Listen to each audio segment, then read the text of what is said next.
Assalamualaikum warahmatullahi wabarakatuh.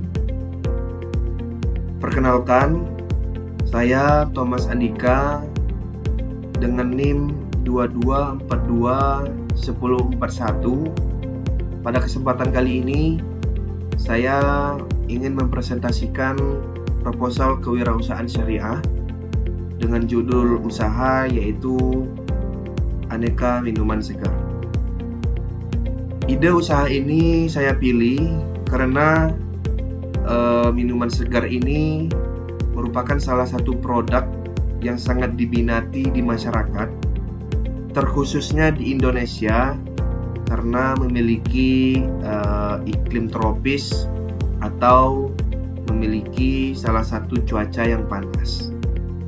Selain memiliki peluang pasar yang luas, saya memilih usaha ini karena modal utamanya yang relatif terjangkau dan keuntungannya yang cukup menjanjikan. Kita lanjut ke slide yang berikutnya, yaitu terdiri dari daftar isi. Daftar isi tersebut terdiri dari pendahuluan, gambar umum usaha, analisis pasar dan pemasaran, analisis SWOT, proses bisnis atau alur bisnis, struktur organisasi dan sumber daya manusia, rencana keuangan, studi kelayakan usaha, penutup, dan yang terakhir yaitu lampiran. Kita lanjut ke latar belakang. Meningkatnya kebutuhan masyarakat akan minuman yang praktis, segar, dan terjangkau ini menjadikan bisnis aneka minuman segar memiliki peluang yang menjanjikan, didukung oleh iklim tropis Indonesia dan tingginya minat konsumen terhadap berbagai varian minuman. Usaha ini memiliki potensi pasar yang luas melalui kualitas produk, inovasi rasa, dan pelayanan yang baik. Bisnis aneka minuman segar diharapkan mampu memenuhi kebutuhan konsumen sekaligus memberikan keuntungan yang berkelanjutan.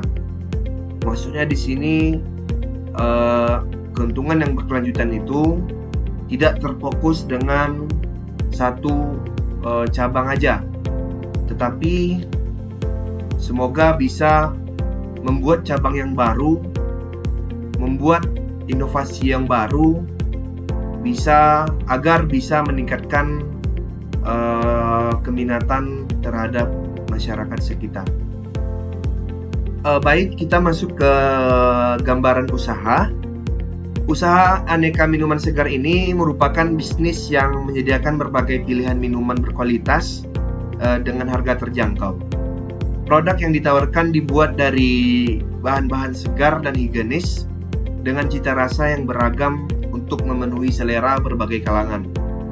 Usaha ini menargetkan pelajar, mahasiswa, kerja, dan masyarakat umum, serta mengutamakan kualitas produk, pelayanan yang ramah, dan inovasi menu agar mampu bersaing di pasar. Jadi, usaha ini tidak ada pengecualian customer atau target siapa yang ingin menikmati usaha ini. Lanjut kita ke analisis pasar dan pemasaran. Usaha aneka minuman segar ini memiliki target pasar yang seperti berada di gambaran usaha tadi. Target pasarnya yaitu pelajar, mahasiswa, kerja, dan masyarakat umum. Lalu yang kedua yaitu memiliki usia sampai 40 tahun, dan yang terakhir yaitu konsumen yang menyukai minuman segar dengan harga yang terjangkau. Sebelum kita masuk ke peluang pasar, kenapa di target pasar ini saya meletakkan Di poin yang kedua yaitu usia 15-40 tahun, karena minuman segar ini cukup tinggi kadar gulanya. Jadi menurut saya umur yang bisa menikmati usaha ini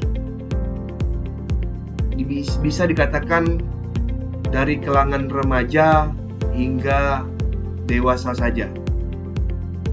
Karena menurut saya di umur 40 tahun ke atas itu sudah memiliki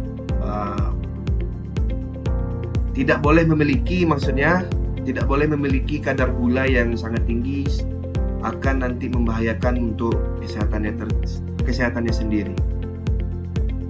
Lalu kita masuk ke peluang pasar. Yang pertama, ada permintaan minuman segar terus meningkat, terutama di daerah iklim tropis. Lalu yang kedua, cocok dijual di area sekolah, kampus, perkantoran, dan pusat keramaian. Di peluang pasar yang pertama itu saya ambil karena saya sendiri tinggal di daerah Sumatera, tepatnya di Riau, dan itu sangat terkenal dengan panasnya, pernah mencapai angka 42 derajat panasnya, karena di atas minyak, di bawah minyak. Jadi otomatis itu sangat panas, dan menurut saya peluang bisnis ini sangat-sangat menjanjikan ketika kita dirikan usaha ini di Riau tersebut. Nah, sekarang kita masuk ke strategi pemasaran. Strategi pemasaran ini yang pertama yaitu promosi melalui media sosial, contohnya seperti Instagram, TikTok, maupun WhatsApp. Maksudnya apa? Kita bisa menstorykan atau kasih cerita di Instagram itu dengan kita membuat poster mungkin terlebih dahulu, lalu kita sebar, kita posting agar mereka bisa mengenalkan atau mengenali usaha kita ini. Lalu strategi pemasaran yang kedua yaitu memberikan promo pembukaan, diskon, dan paket hemat. Maksudnya apa? Seperti promo ini, kita misalkan membuat promo seperti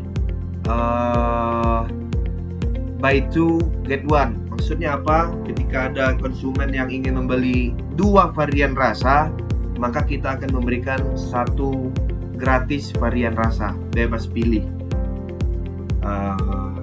Lalu kita masuk ke strategi pemasaran yang ketiga, yaitu menjaga kualitas rasa, kebersihan, dan pelayanan yang ramah. Lalu yang keempat yaitu menawarkan inovasi varian minuman sesuai tren pasar. Maksudnya di sini adalah varian rasa yang sudah kita buat itu belum lengkap, maksudnya belum semuanya ada. Kita menunggu giliran untuk kapan ingin mencantumkan varian rasa ini, tergantung keadaan sekitar atau tergantung viralnya rasa baru yang ada di media sosial tersebut. Baik, sekarang kita masuk ke slide berikutnya, yaitu analisis SWOT. Yang pertama ada opportunities, yaitu peluang. Peluang yang pertama yaitu permintaan minuman segar ini terus meningkat. Seperti yang saya katakan di awal pembuka, ide usaha bisnis ini saya buat karena minuman segar ini merupakan produk yang sangat diminati di masyarakat, terutama di Indonesia ini. Lalu yang kedua, peluang yang kedua yaitu mudah dipromosikan melalui media sosial. Maksudnya gampang untuk kita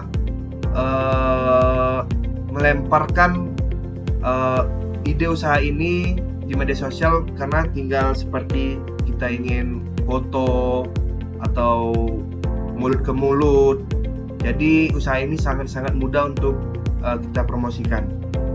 Lalu yang ketiga yaitu berpeluang membuka cabang atau sistem kemitraan. Jadi seperti yang di awal juga saya bilang, bisnis ini bisa dikatakan sangat menjanjikan keuntungannya. Nah, keuntungan yang kita dapat bisa kita sisihkan untuk membuka cabang yang baru dimanapun berada. Kita lanjut ke yaitu analisis SWOT-nya threats, yaitu ancaman. Yang pertama, munculnya kompetitor dengan produk yang serupa. Maksudnya di sini, ketika di tempat yang ingin kita bangun usaha ini belum ada usaha minuman segar ini.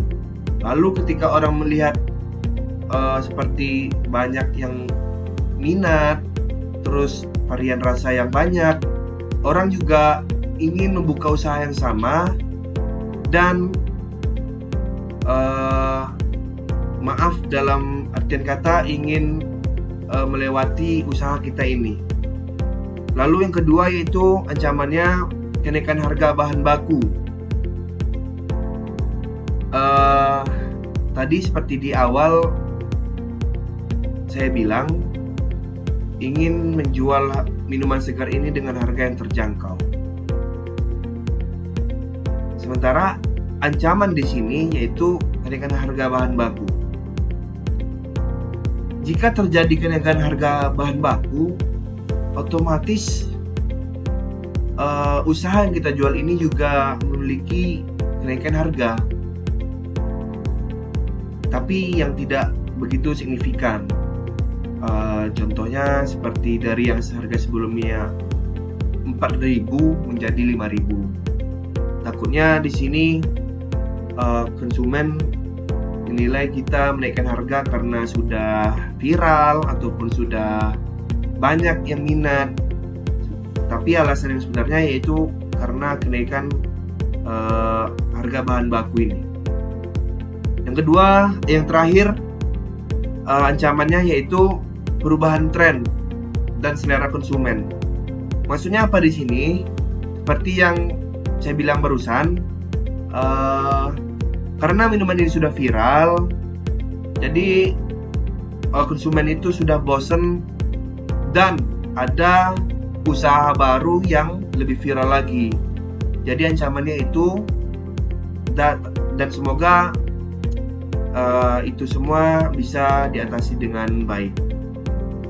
Lanjut kita ke strengths, yaitu kekuatan.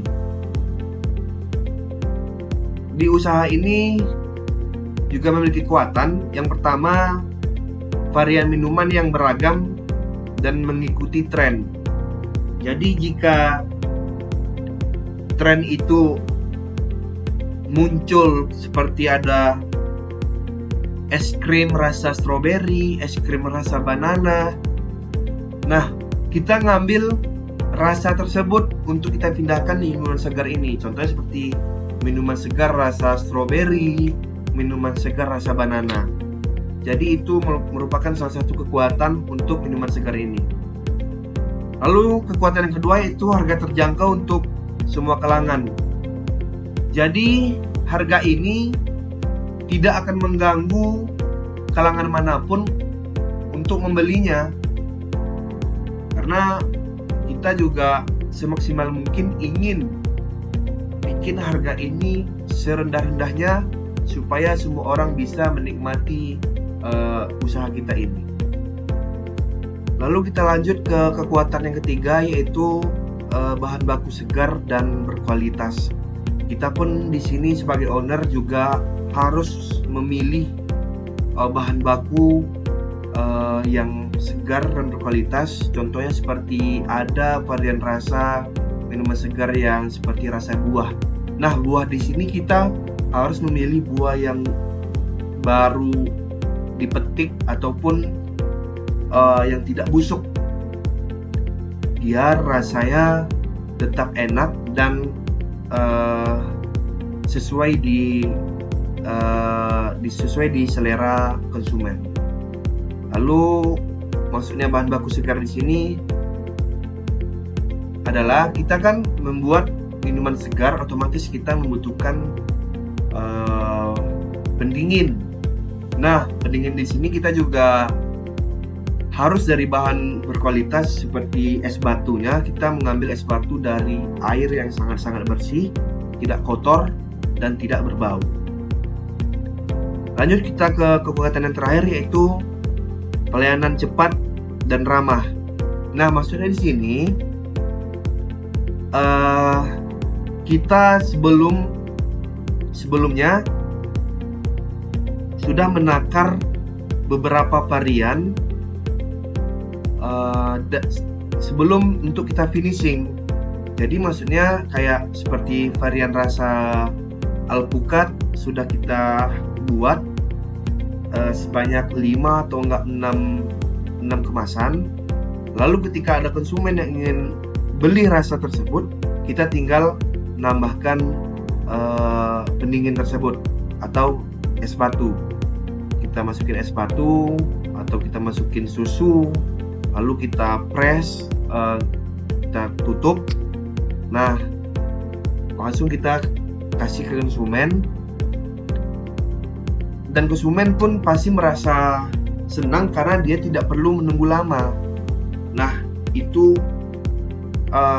membuat daya tarik suatu usaha tersebut. Lalu yang terakhir analisis SWOT ini yaitu weakness, yaitu kelemahan. Nah, yang pertama, memiliki persaingan bisnis minuman cukup tinggi. Karena yang kita tahu pada saat ini, lalu kita masuk ke weakness, yaitu kelemahan. Pertama, persaingan bisnis minuman segar ini atau minuman cukup tinggi.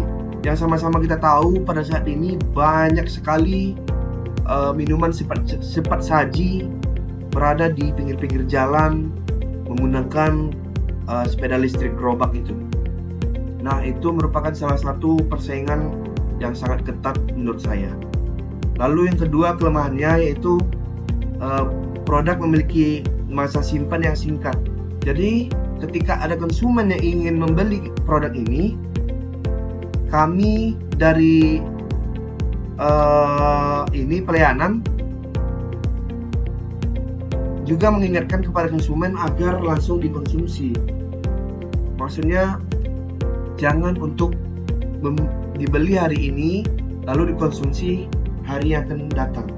Itu tidak sangat layak untuk kami sarankan.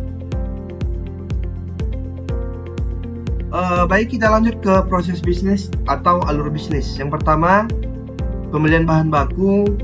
Memilih bahan baku segar dan berkualitas dari pemasok yang ingin masuk di bisnis kita ini.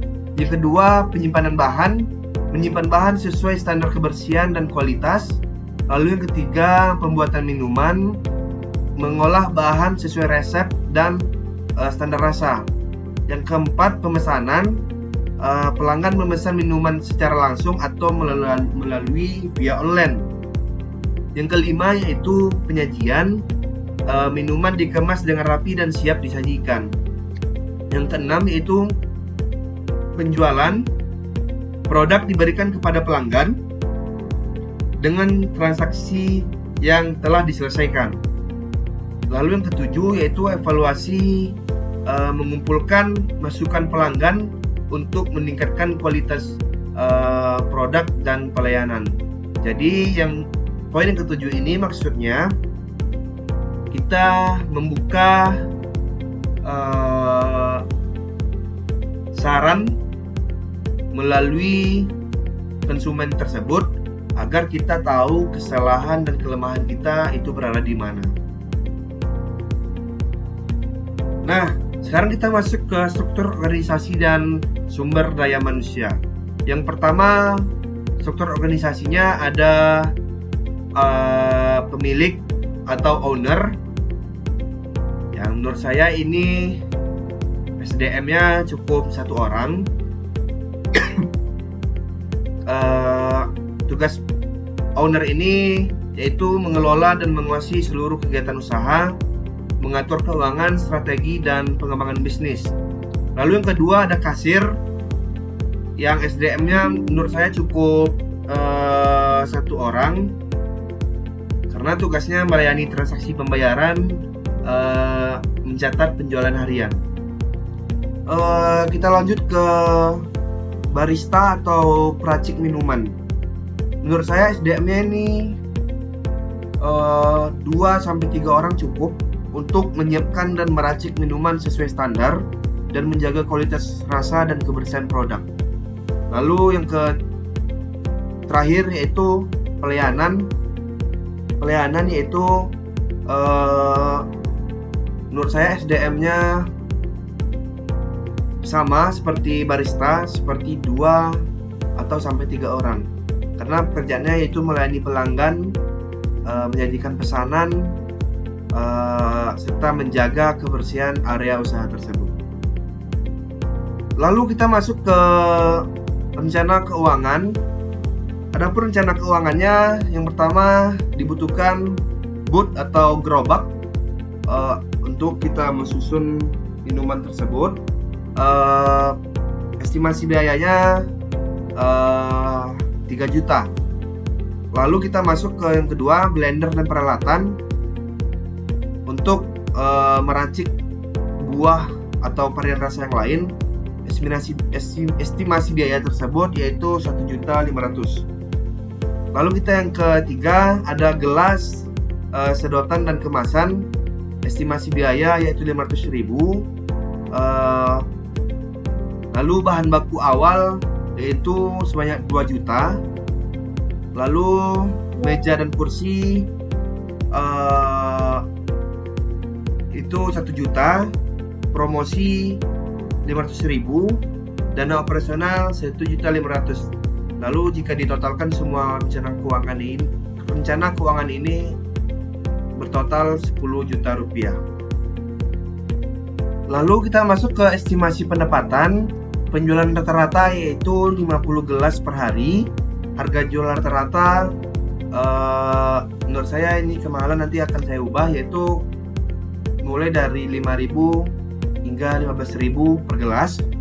Lalu pendapatan per hari yaitu 500.000 dan pendapatan per bulan sebanyak 15 juta rupiah. Kita masuk ke studi kelayakan usaha. Aspek pasarnya, yang pertama, permintaan minuman segar tinggi dan terus meningkat. Target pasar luas, mulai dari pelajar hingga masyarakat umum.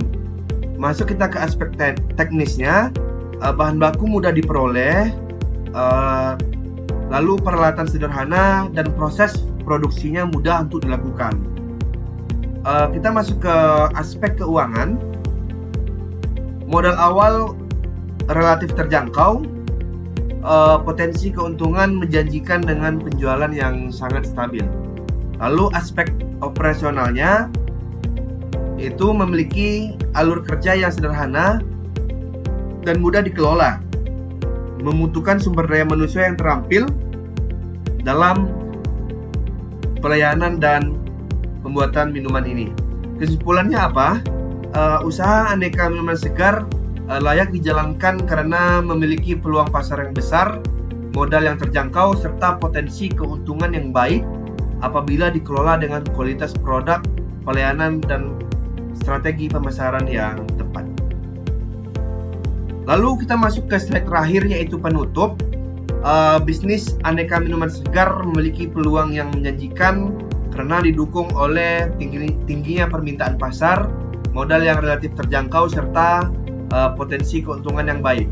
Dengan menjaga kualitas produk, memberikan pelayanan yang terbaik, dan menerapkan strategi pemasaran yang efektif, usaha ini diharapkan dapat berkembang secara berkelanjutan dengan mampu bersaing di pasar. Oleh karena itu, bisnis ini layak untuk dijalankan dan dikembangkan sebagai peluang usaha yang menguntungkan. Mungkin hanya ini yang dapat saya sampaikan. Jikalau ada salah, saya mohon maaf. Wabillahi taufiq wal hidayah. Assalamualaikum warahmatullahi wabarakatuh.